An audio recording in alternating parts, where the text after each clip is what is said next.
They were like 102 Gems, what's your name and where you from? And I won those tickets that day. Hello everybody, welcome to the Chosen Crowns YouTube channel. My name is Denise. Thank you all for joining me today. So as you can tell by the title of today's video, I'm going to be talking about 4 secular artists that I no longer listen to. So this video was actually requested by my niece Samaya, so don't come for me in the comments because I'm gonna come back for you. Just kidding. All right, so let's get into it. So in 1 Samuel chapter 16 verses 23, it says, "And whenever the tormenting spirit from God troubled Saul, David would play the harp. Then Saul would feel better and the tormenting spirit would go away." So that one verse alone lets us know that music is powerful and music has the ability to influence spirits. And the artists that I'm going to be discussing in this video, their music invokes demonic spirits, and I'm going to explain a little bit more as we go, so don't come for me yet. Okay, so the first secular artist that I no longer listen to is Beyonce. Okay, so for starters, I grew up listening to Beyonce since I was a young girl. I remember when she was in Destiny's Child and when she went solo, and I had her album Dangerously in Love, and B used to be my girl. She used to be my girl. In fact, y'all, I gotta tell y'all a quick story. So when I was in the 6th or 7th grade, I won free tickets to see Beyonce in concert. This was probably back in like 2006. So there was a radio station called 102 Gems. Oh, excuse me, hold on. And they were giving away free Beyonce tickets. And back then we had flip phones, and I was calling and it started ringing, and I'm like, okay. They picked up the phone. They were like, 102 Gems, what's your name and where you from? And I won those tickets that day. Long story short, I did not get to go to the concert. I didn't have the transportation to get there to get the tickets because my mom had to work. I didn't get to go. Looking back, probably God's plan. And then fast forward into my adult years, 2018, I went to the On the Run tour. So this was like the year before I officially got saved. And I just remember idolizing her. And even after I got saved, I would still listen to her music, and you know, little things would come up here and there where it was like, that something about that don't seem right. Like, that doesn't seem like something a Christian would do, and doesn't she claim to be Christian? Or at least I thought she did. One thing that I noticed looking back, listening to her music would make me feel very prideful. Like, I'm that girl and you gonna bow down to me. So when I look back over the years throughout Beyonce's career and everything, I really started to notice the change, I think, in 2016 when she dropped her Lemonade album. And there's a particular song on this album, it's called Denial, and it's not even a song, it was like her talking. She did like this visual for the album, and I remember when I read the lyrics to it, I was like, did she really say this? And I can tell you that the whole time that I was in the world, I had heard her say these things, but it was just like I was so hypnotized by her talent, her success. So I'm gonna put the lyrics up on the screen so you guys can see just what I'm talking about. I don't even want to read it because it's that disgusting. And then lastly, I saw this video some months ago of her actually praying to a woman god, and we all know that God, Elohim, Jehovah Jireh, is a man. He is Jesus. He is not a she. But this was like the icing on the cake. This was like, okay, clearly she's gone off the deep end, and she's been off the deep end for a long time. But if we're real, Beyonce is heavily involved in the demonic, and as Christians, it's time for us to just accept that reality because she's not hiding it anymore. Alright, so the second secular artist that I no longer listen to is JHENE Aiko. I really started to listen to her, I would say, my early high school days, probably 2010 or so. And if you know anything about JHENE Aiko, you know that her music talks heavily about drugs. So JHENE Aiko, she was my girl. She was like my girl I would listen to when I would get high, when I was depressed. So now we're gonna fast forward to 2017. She came out with the album called Trip, and this album was super demonic, and I remember I used to blast this album all the time. So some of the lyrics that she says in this song called LSD are: we did some shrooms and we smoked marijuana, came all this way to escape all our problems, came all this way just to break every promise and do everything you said I shouldn't do, but those things bring me closer to you. So the other night, took a tiny piece of paper and put it under my tongue. This white guy said it'd be fun, and it was, but what I saw, oh my god, oh my god. So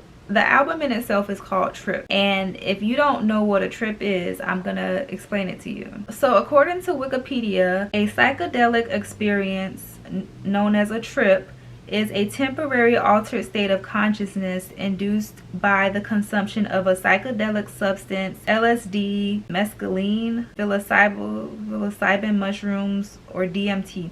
And this whole album is centered around that. So in an interview done with JHENE Aiko, she actually talked about her experience writing that song. And JHENE Aiko said, a few years ago, I took my first road trip by myself to Big Sur. I was going through a difficult relationship. I missed my brother and was just going crazy. And I had taken some magic mushrooms with me. As I was driving up there, I was listening to instrumental music and classical music and singing over it out loud and talking to myself. I was recording everything on my voice memo. It wasn't even with an album or anything in mind. It was just for me. I just started doing that often. After Big Sur, I started hiking and writing and taking pictures. I formed a habit of escaping and going on these trips. I still do it and find that it really helps me. Psychedelics aided in that. While recording new songs for this project, I revisited the notebook that I had been keeping. The song LSD pretty much sets you up for the trip. We can tell that it's written while she is under the influence of drugs. So when you're bumping that music, when you're listening to her music, you're actually listening to demonic spirits. She's just singing it. Alright, so the third secular artist that I no longer listen to is Rihanna. Yes, Miss Riri. So yeah, I got hooked on Rihanna in my childhood. I think I was in middle school, and she had that album called A Girl Like Me. It's where she had that song Unfaithful. I mean, she was all over 106 in Park. She was just everywhere. She quickly rose to fame, and that's how I got on the Rihanna bus. So when I was in the world, I think the thing that drew me to Rihanna's music was she was a good girl gone bad. There was this phase that I went through in my life, again when I was in sin, where I was a good girl at one point and just indulging in things that were not of my character. So when you look at Rihanna's album covers, if you just look at the cover of her albums from 2006 to 2009, you can clearly see that there was a shift, like a big shift. She looked like this sweet little innocent girl, and then she just straight up went demonic. So Rihanna had songs like Disturbia, Russian Roulette.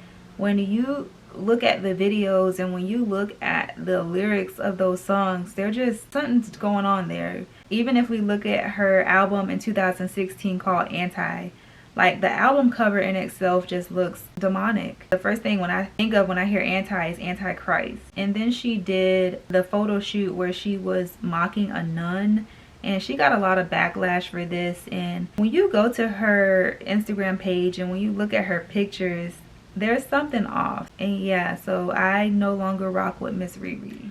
Alright, so the fourth secular artist that I no longer listen to is Nicki Minaj. Alright, so I got acquainted with Nicki, I think late middle school, early high school. So this was Nicki back when she used to put out mixtapes. This was her mixtape days, right when she was getting signed to Young Money and all of that. But one thing about her music that I really identified with when I was in the world was that she was the underdog. Like, she spoke to the underdog in me. and then she dropped the Pink Friday album. This was like when streams and all of that first started, but Pink Friday came out and just blew up. I mean, that was in rotation. And even though the music, I shouldn't have been listening to it then, especially knowing what I know now, it's just like over the years you can tell that there has definitely been a shift in her then and her now. And then I say it was like 2014 when her music just really started going south, and when she put out the Pink Print album and she had the song Pills and Potions, which glorified popping pills and potions. Like, what is that? Who knows? But you know, the song in itself just demonic, looking at it from a spiritual standpoint. And not only that, but her music does use a lot of profanities. And I think it was either the Grammys or the BET Awards, when she had on all that red, she did a performance and it was very awkward. It was very weird. You know, people were saying it was a ritual. All I know, it was weird. But regardless, when you look at her music, what does her music glorify? Does it glorify God? No, her music does not. Her music glorifies her ego, her body, her status, her money, her fame, and all of those things go against what the Bible says. So that is why I no longer listen to Nicki Minaj. So there you have it. Those are the 4 secular artists that I no longer listen to. And if you're watching this video and you're thinking to yourself, well, I still listen to those artists, listen, I'm not here to bash you. At one point I listened to them as well, but it wasn't until, you know, the Lord really began to reveal the true intentions and character of these artists that I was able to see them for who they really are. But you have to have a love for the truth. You have to want to know the truth in order to do that. So in Matthew chapter 7 verses 17 through 20, Jesus says, "A good tree produces good fruit, and a bad tree produces bad fruit. A good tree can't produce bad fruit, and a bad tree can't produce good fruit. So every tree that does not produce good fruit is chopped down and thrown into the fire. Yes, just as you can identify a tree by its fruit, so you can identify people by their actions." So as I look at the actions of these 4 artists, I know that their ways don't line up with what the Bible says. And also, I want to say to my younger audience watching this, look at the artists that you are listening to. The Ariana Grandes, the SZAs, the Taylor Swifts, the, what's her name? Chloe's? Haley and Chloe. Look at them. Look at their fruit. Look at their lyrics. Who are they glorifying? What are they talking about? Don't just be so hypnotized by the beat, by the fame, by the money, by the status, by the figure, but actually look at the fruit that they are producing. Who are they glorifying? And ultimately, if they aren't glorifying God, they are glorifying the devil. And as I mentioned throughout the video, you know, each artist had something particular that their music fed in me. For instance, Beyonce feeding my pride, JHENE Aiko feeding my depression and drug habit, Rihanna feeding my good girl gone bad habit, and then Nicki Minaj fueling the underdog in me. Alright, so I really hope you guys enjoyed this video. If you have any other requests for a type of video that you want me to make, please leave it below in the comment, and I will see you all in the next video. Bye.